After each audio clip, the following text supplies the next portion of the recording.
אז אני שרית. שרית. אני מטפלת בעוצמת הרפות ופרחי באך. ועוצמת הרפות זה שילוב של טיפול שהוא עובד גם על הגוף, גם על הנפש שלנו. ואני בעצם עושה מיזוג של תקשורת מיוחדת שהיא לפני המיטה, וגם על גבי המיטה, לגבי נושא מסוים. ואנחנו בעצם נקשיב לחזה. אוקיי? זה צורת טיפול שבעצם אני עושה כשעולה אזור מסוים, אנחנו מקשיבים לו, ומה הכוונה להקשיב? זה לעלות על המיטה, זה לנשום אליו, ולראות מה עולה. יכולים לעלות דימויים, יכולים לעלות פתאום משפטים, יכולים לעלות זיכרונות משם, יכולים לעלות תובנות על ההקשר של הזוגיות. אז אני נותנת לך כמה אופציות שיכולות לקרות, ואנחנו פשוט נקשיב.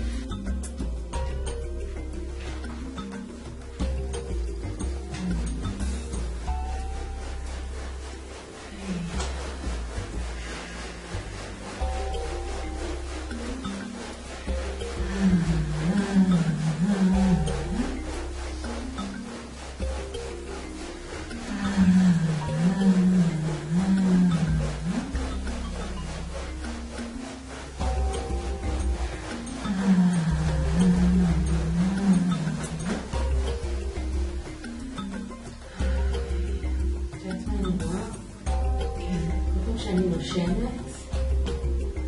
כאילו שאני נכנסת אחרי בלון כחול, נכנעת לטבור. כאילו אני במקום שהנשימות יבואו, יישארו אצלי, זה יצא החוצה לתוך בלון. מוזר. כחול. כחול, לא סתם. כחול סגול כזה. כן.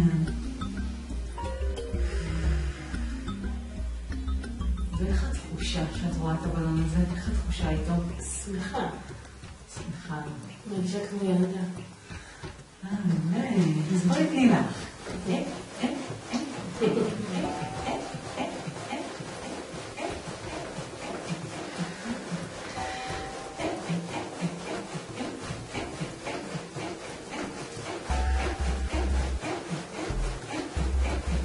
עולה לך גיל מסוים? עולה לך גיל מסוים? גיל? כן. 5, 6, 7 כזה. ילדה 5, 7, איך קראו לך אז? שלומפי. איך? שלום? שלומפי. שלומפי? אני יכולה לקרוא לך בשם הזה? שלומפי, מתוקה, חמודה.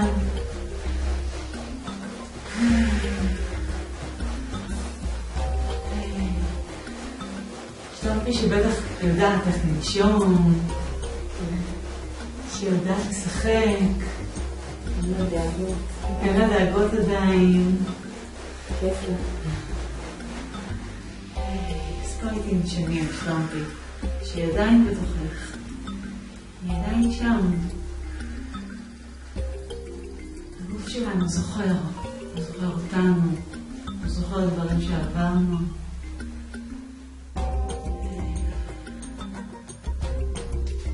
אז איך היה לך, קודם כל? הייתי כמו משיכה עוד. זה ראוי להשתחרר ולראות דברים שלא תיארתי לעצמי שאני ממש, כאילו ממש נכנסתי, כאילו הרגשתי שנכנסתי לדקויות. זה בכחול, זה פה, מחבקת אותי, לא מחבקת אותי, בלון. ממש חסה לי טוב. בסוף, ראיתי גם אפילו מפתח בלב. וואו, שהיית על הצד? לא, שכאילו ממש לפני הצד, אוקיי. כאילו הייתי ממש מפתח כזה זהב כזה שפותח, ואז אמרתי לכי לישון, הלכתי לישון, היה כיף.